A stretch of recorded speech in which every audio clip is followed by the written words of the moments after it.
so grateful for that beautiful introduction. I was just wondering whether you were speaking concerning me. Thank you. And let me appreciate Dr. Matthew Andrews for the beautiful presentation this morning. I want to thank all our participants from across Nigeria. This morning, I will be speaking to us on addressing leadership deficits through mentoring, networking, and coaching. I want to let you know that Matthew has spoken extensively on networking, and so he has watered the ground. It's going to be very easy for me to work on. Let me share my screen now.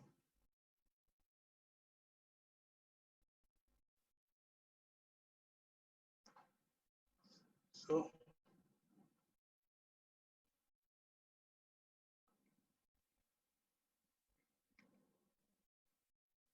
I want to thank Mr. Guru, who is also there this morning. Dr. Aoshusi is also online. So all of these people, whatever I miss, they will be able to fix. Also, Dr. Andrew is still here. So I begin. We will be speaking on, I will be talking on, I will introduce the keywords. We identify causes of ineffective leadership. I will speak briefly on levels of leadership. And then we will speak on deserts to irrigate. Also, I will share a little on effective use of mentoring, coaching, and networking techniques, offer a few recommendations, and then conclude. Then on the beyond the presentation, you will see some of the references I used. So the keywords are leadership deficit, then leadership deficit itself, coaching, mentoring, and networking. So the keywords, mentoring is a process for the informal transmission of knowledge, social capital, and the psychosocial support perceived by the recipient as relevant to work, career, or professional development. Mentoring entails informal communication, usually face-to-face and during a sustained period of time, between a person who is perceived to have greater relevant knowledge, wisdom, or experience, that is the mentor, and a person who is perceived to have less, if you are a male or a female protégé or protégé, then the root of that word goes to one man called Mentor, son of Achimus in Homer's Odyssey. Networking is the exchange of information or services among individuals, groups, or institutions. Coaching is the act of instructing, directing, and training intensively. You see quite a number of coaches all over the world today. Wikipedia defines coaching as a form of development in which an experienced person called a coach supports a learner or a client in achieving a specific personal or professional goal by providing training and guidance. The learner is sometimes called a coachee. Deficit means in short supply, short for or under supply. Now, combining the two words leadership and deficit.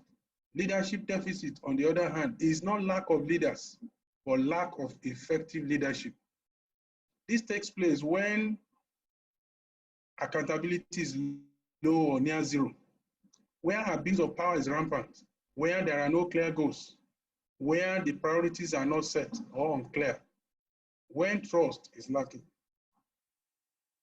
Warren Bennis, the man who more or less started the issue of leadership, he said leadership is the capacity to translate vision into reality. What you are seeing today now is translating the kind of dream we had, the vision we had, and all of us, we are together now. Kevin Cruz extended it by saying leadership is a process of social influence which maximizes the efforts of others towards the achievement of the desired goal. Now, let's look at it from so many angles. Leadership is to serve and influence others, is to achieve the desired goals, is working and not mere wishing. So if you see a good garden, you know that somebody has worked on it. If you see a good program, you know that some people must have worked and there is someone there directing even all the efforts. Is making the difference, without which relevance is lost. Is dumping your ego. It is to learn and unlearn. We are here together these 3 days now to learn and unlearn so many things. I'm sure we are not going to go back the same. Is empowering many to dream. Is moving others to the desired heaven. Is succeeding and helping others to do the same. So you see quite a number of registrars on board this program. What we are doing is to ensure that others can also come up there.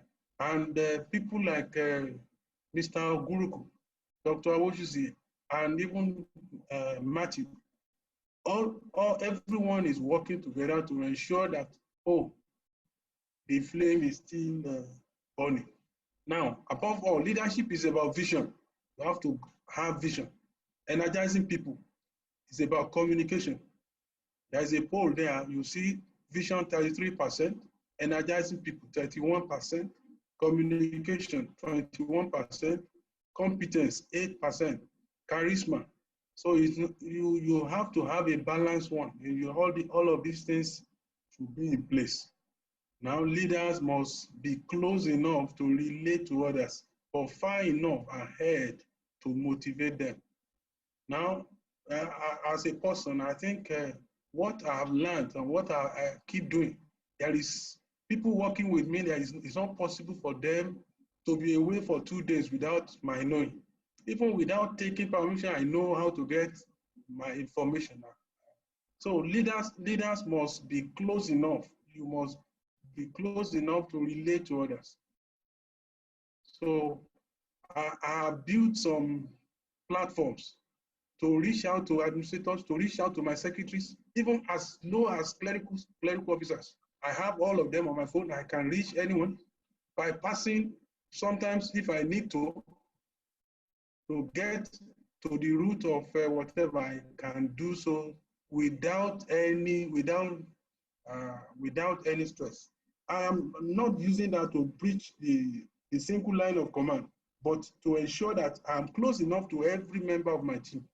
So now leadership is in levels. If you look at what is on the screen now, you see there are some starting from position. They get to the point of, because they are leaders by position, everybody must respect them. They force themselves. There is one called permission. It's through relationships. Then the other is production, through results. Then people development, through relationships with people. Then the pinnacle, the highest level is respect. John Maxwell came up with this. And I think it's good for us to continue to grow. If you are there from first by promotion, you must be able to relate with people, get desired results, and all along like that, and as well develop people. So now, causes of ineffective leadership: burying head in the sand. You can see the ostrich. There are leaders who can just bury their head. They look away. Even their followers are having problems, they look away as if it's not their concern. Now you see that bird burying its head. So if you lead without compassion, that's ineffective leadership. Refusal to serve. Leadership is about serving. You just have to serve. Even your followers, sometimes you need to serve them. Bad attitude. Matthew also mentioned this. Inability to lead by example. If you are speaking or if you are directing your followers to come to work by 8, are you there at that same time? If you are asking them to prepare, sometimes I give assignments to some people. That person may think is the only one having that assignment. It may not be right. I will also be doing it, and at the same time, sometimes I give to 2 or 3 people. So if one fails, the others must come up with results. So inability to lead by example, you have to do it. Reliance on position to lead, that is just ineffective leadership. Busy with little to show. So activity must be equal to accomplishment. Don't just be busy for nothing. I used to have a cook somewhere sometimes ago. In fact, when you see him sweating, you would think that what this man is going to bring is going to be something else. But he will just be busy doing something, just like the hands. So enthronement of mediocrity. This one was mentioned yesterday. Even from recruitment, from enrollment, we must ensure that excellence is paramount to all of us. Now, the last one is corruption. To look at that keyhole, you see exchange of cash. If you are doing everything, all your services, and you are relying on people giving you kickback or whatever, you are only mortgaging your future. You are just mortgaging your future. Now look at this. This is from the Executive Secretary of NUC, Professor Abubakar Rashid Adamu. I read this in an ICPC newsletter. He said he lamented that that schools award higher degrees within 6 months and Doctor of Philosophy, PhD degrees in less than 1 year. He said that has started in Nigeria. And he went further. He said we have them from Benin Republic. Sometimes they award degrees in 6 months, while our degrees in Nigeria run for 4 years and above. We also have a case of a university in Uganda which recruits only from Nigeria and South Sudan. There are also universities from Ghana that rent 2-bedroom flats in Lagos and award PhD degrees in 6 months. So you can see that if you are not careful, as administrators, anybody can bring a certificate to you, and if you are not careful enough, you just admit such a person and say, this is Dr. So and so, whereas that PhD degree has been gotten within 6 months. So corruption in the ivory tower, you have to ensure that as gatekeepers, we do what we need to do. Challenges of tertiary institutions now. Now, people, Chief Moji Ladipo, first female UI registrar, said this. He said people are no longer committed to do what they are paid to do. Inefficient administration and lack of good governance, as well as unwholesome institutional culture. Good governance is a sine qua non for every university survivor. Good governance is about being consensus-oriented, accountable, transparent, responsive, equitable, efficient, effective, and inclusive. So don't walk alone, carry people along. There is a head manager, but we must know that we are all managers at our different levels. That your security man is a manager. That your clerical officer is a manager at a particular level. So all of us are leaders, and we must do that as appropriate. Now look at one case. Uncommon leader, be in charge. That is what you and I should be aiming at. On March 28, 1923, the President James Roland Angel wrote to Ms. Kurasi Coburn in Chicago with a cry for help for the university dining hall. We are in trouble here at Yale over our commons. Now, just look at that. Can somebody write that concerning you? Oh, we want you to come back, to come and help us. So Coburn was responsible for residential college dining from the beginning of planning for the colleges in 1929. As the residential college dining halls grew from 5 to 9, Coburn met the challenge, serving 1.6 million meals in 12 dining halls in 1938. Professional women rarely received a Times obituary in that era, but as the Times wrote, Coburn was nationally known. So let's do our work to the extent that nationally we will be known. So now let's speak on networking.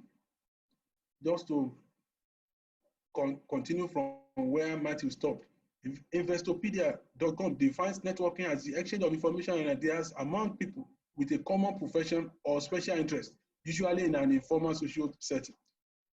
Networking often begins with a single point of common ground. Networking is used by professionals to expand circles of acquaintances, to broaden awareness on new trends in their chosen fields or in the outer world. Now look at this networking, professional bodies, what is the importance? How to do it? How can I do it online? How can I improve it? Networking takes place at seminars, workshops, conferences, study visits. For instance, I said it earlier on, I said I met Dr. Matthew Andrews as one of our speakers in 2009 at an annual AUA annual conference at Exeter, United Kingdom. He has been of tremendous assistance to me in my career development. I still remember his paper. Trust me, I am a professional administrator.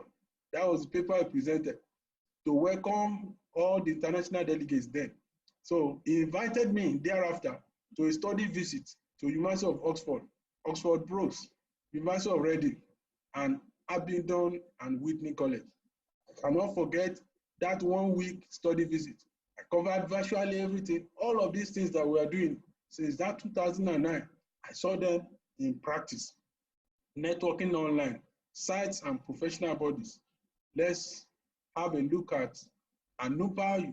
You are all familiar with that. CIPM, NIM, ITSAM, Institute of Strategic Management of Nigeria. Then in the US, AIEA, AAUA, ACRAO, NASFA. In the UK, I will just mention a few, AUA, AMOSHE, CIPD. Then in Australia, ATEL. Then South Africa, I've attended one of their conferences in South Africa, I think in 2012. It's now called, it was then FF, Higher Education Faculty Administrators Forum. Now it's called AAA. Then COBO in Canada. Ghana also have a similar association called the Ghana Association of University Administrators. So you can see all the social media can make use of Facebook, make use of Twitter and the rest. But I always wonder how Matthew gets time on Twitter. Every day he has something to tweet. So I want to be like him. So improving your network. Quality networkers are memorable individuals. Ensure you make real connection. It's not just the number. Make connection. It's the quality that matters. Anywhere I go, for any conference or any workshop, I will at least get somebody. I can say, oh, I met so and so, and I follow up thereafter. So I exchange stories, respond to other people's challenges, be relevant again and again. So judiciously use the social media, be selective, apply discretion, do proper follow-up, up your game. So it's not going to be business as usual. Importance of networking now. The successful networkers receive tons of referrals. Now you wonder when you find out that at this event, Mr. Ogunruku is speaking. At this event, Dr. Awochus is speaking. All of these people are effective networkers. So you and I, we have no choice than to network. Now, all of the people now who are participants here, we want to network, we want to meet you after now. So even at this event, we want to exchange stories and see what we can benefit from each other. Ronald Bott said, instead of better glasses, your network gives you better eyes. You see better. See what you have learned now from within these 2 days. See what you have learned through effective networking. I want to let you know that no flyer was printed. We only circulated all of these things via the social media, and you are seeing us, and all of us are together. Effective networking can strengthen and introduce you to a world of no limits. Networking is not about just connecting people. It's about connecting people with ideas, and people with opportunities. So, mentoring. Let's hammer on mentoring. The 3 C's of mentorship. A mentor is a consultant, is a counselor, is also a cheerleader. I want to let you know that mentors, they keep you on the track. They correct you and then you move on. They are also happy. They share you, they encourage you. So part of the encouragement I've received today is that I have all of these people coming on their speaking engagement. Now I will ask us a question. Which of the regional groups in Nigeria makes the best use of mentoring business? Now the northern region, the western, the eastern, and the mid-western. If you, without wasting time, I'm very sure that every one of us, we are likely to say eastern region. Why? They will pick up a young person from the village, and that young man, that young boy, will grow up under the tutelage of a master, of a master. That mentor will make sure that it becomes settled after a while. And so also in administration, we cannot run away from mentoring. We cannot run away from mentoring. So effective leaders will be those who empower others. People who just finish their tenure and then they leave for their villages, they will know very soon, they will fizzle out. They will soon be forgotten that they were registered somewhere. So if you are a leader and you want to become a registrar, begin to plan to see how you can lift up, how you can lift the hands of others. So don't just retain what you have without sharing. So now talk about those in business. Ask successful business persons. They will always say they have a great mentor at some point along the road. I know you know the picture you are seeing. It's always good to have a helping hand at the start. I wouldn't have got anywhere in the airline industry without the mentorship of Sir Freddie Laker. Branson believes the first step to finding a great mentor is admitting you can benefit from a mentor. So don't be full of yourself. If you know you are lacking in an area, go for a mentor, somebody who is better off, and you can be sure that it's just a matter of time. Now let's come back home now and look at a few of people who have made it in this profession, registrars and mentorship. I want to speak on Shidmoji Ladipo. As for those who mentored me, I personally asked this question from her, and the other two, you will see them now. As for those who mentored me, they include Mr. S.J. Okudu, the registrar who appointed me in 1975. Chief AKINDELE, the most knowledgeable registrar I ever met. I pray that very soon too, somebody will say something like this concerning you when you are sent or when you become a registrar somewhere. Believe it or not, my first secretary as a young admin officer. So this is humility. Now, Shimoji has said here, I said, believe it or not, my first secretary as a young admin officer, Ms. Mosun Adediji, she's so proud of her. She taught me the nitty-gritty of office management, minutes writing, and managing people. Perhaps you just look at such a person and say, oh no, what is just a junior one to me. So, but that is not the truth. You must be able to learn and unlearn if you become a registrar someday. She said, Mr. Okudu taught me geniality and comportment. AKINDELE gave me broad knowledge, doggedness, even in the face of popular but unacceptable opinions, and university tradition and history. Then mentors can also learn from their mentees. Now, she said this, she said, I was not afraid of them. That is all our mentors. So I was not afraid of them. Therefore, I could often tell them the cold truth. So if you are a puppet, you are working, you are a mentee and you are a puppet, you cannot say something politely to your mentor. No, I think it's not going to be fine. Now let's look at Dr. Monjola Ojusi and mentorship. So he noted three people: Professor Akeoyebode, art of arresting public speaking, punctuation of days and dates, obeying rules to the letter. Then another one, Professor J. Adegun, he said what he learned from him was that the art of giving. So you can't be a leader and close your hand. So Professor Dipo Kolawole, he taught him how to be punctual to meetings. Now that man shifted Senate meeting to 8 a.m. just to enforce punctuality. So he will be there by 7:30. So if the Vice Chancellor, the Vice Chancellor of the university is already seated by 7:30, you will see professors, everybody running to attend that Senate meeting. That was how the whole university changed. That when you have a position, begin to make impact from day one. Don't wait until you are you are in the fourth year or whatever. Thank God now, registrarship, you can't have a second term, the same place. Said you move elsewhere. So begin from day one. If you are posted to any particular office, begin from day one.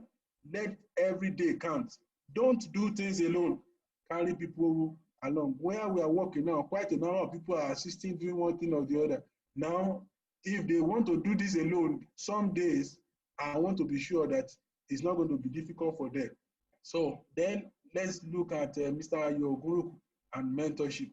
Said Mr. Fen Adebayo, second registrar, Futa. That man also he happens to be the first registrar in Redeemer'S University.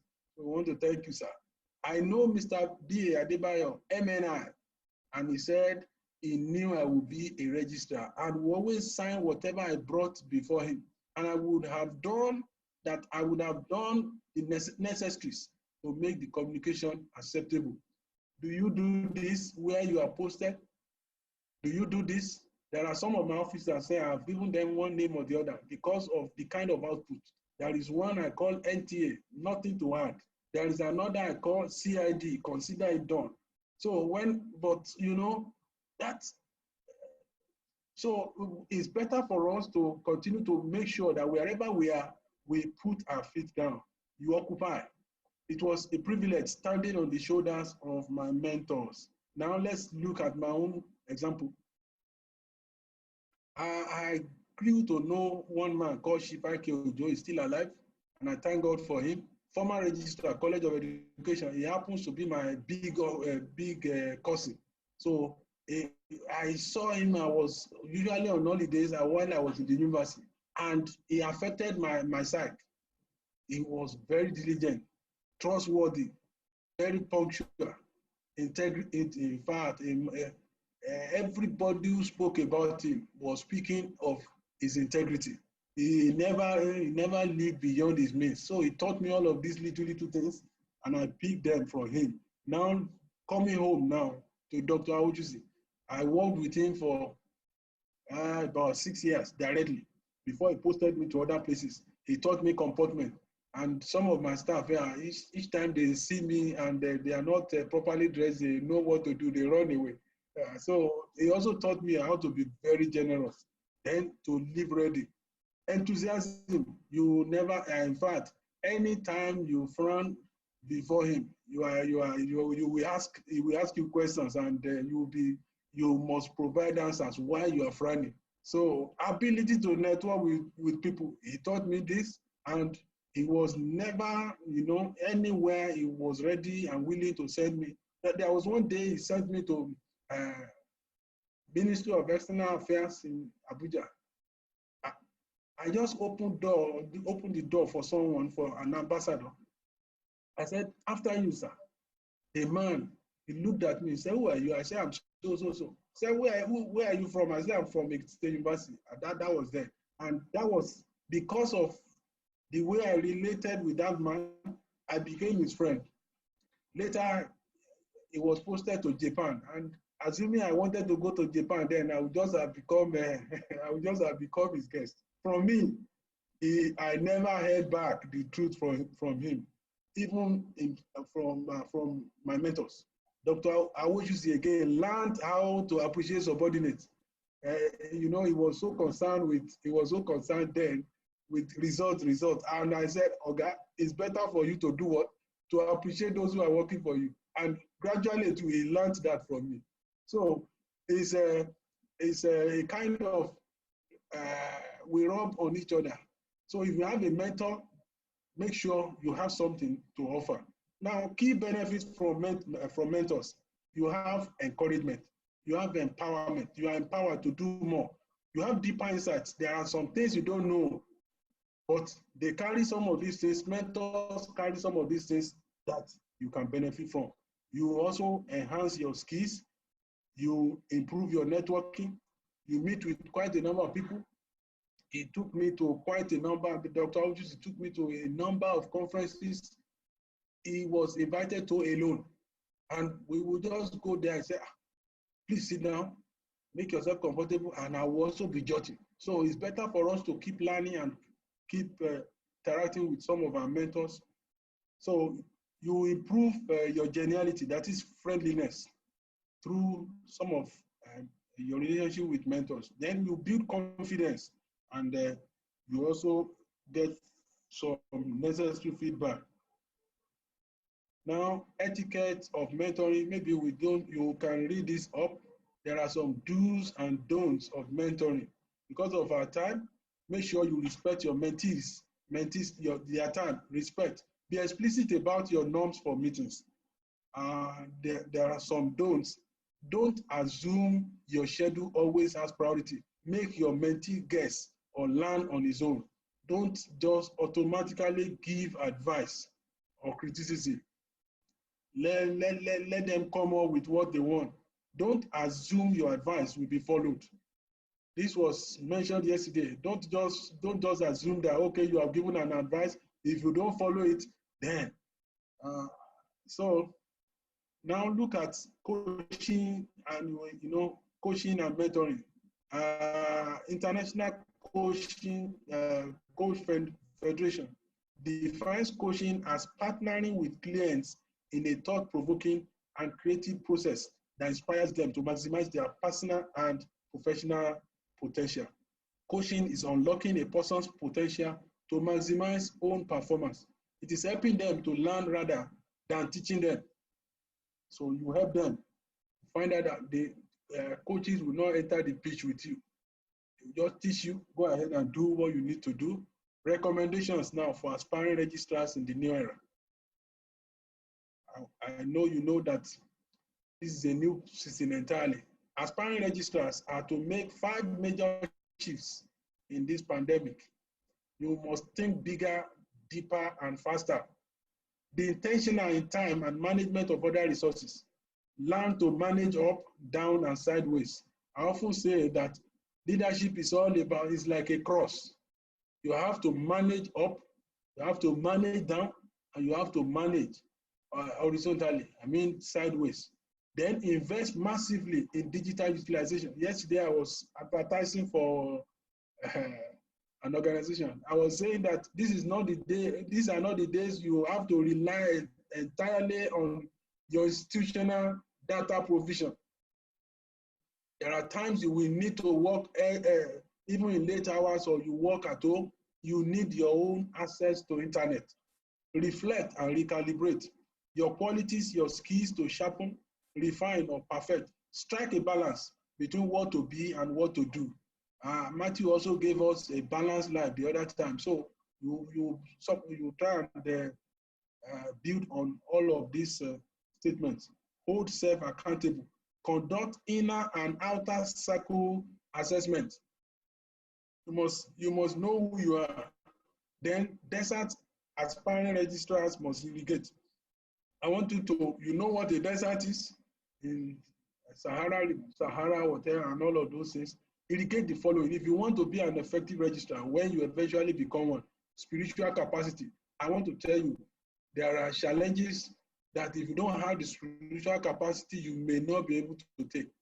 Now, there are people out there to make you to fall. There are people like crabs. Crabs, when you pick a crab and you put it in a basket and put another one in that basket, you don't need to put a lid on it. Now, the one below will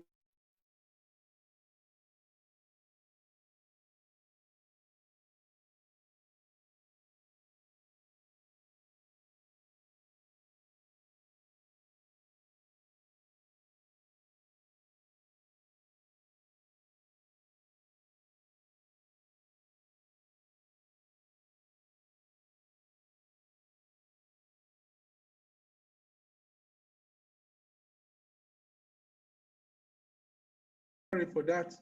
So these are just some of the deserts that you need to irrigate as an aspiring registrar. I will be concluding shortly, and I want to let you know that there is what they call CEO disease. CEO disease is on the point that I will be rounding off. As registrars, don't be infected by that disease. What is CEO disease? CEO disease is when you don't want to hear you don't want to hear the totality of the information. You only need all you want to hear is just the sweet side of everything. So, and as people following you, if they realize that you are not desirous to hear the totality of the information, you can be sure that they will only give you just the sweet part. So as aspiring registrars, it's better for you when you become a registrar, don't be infected by that disease. And as a junior person too, ensure that you give your boss the totality of the information.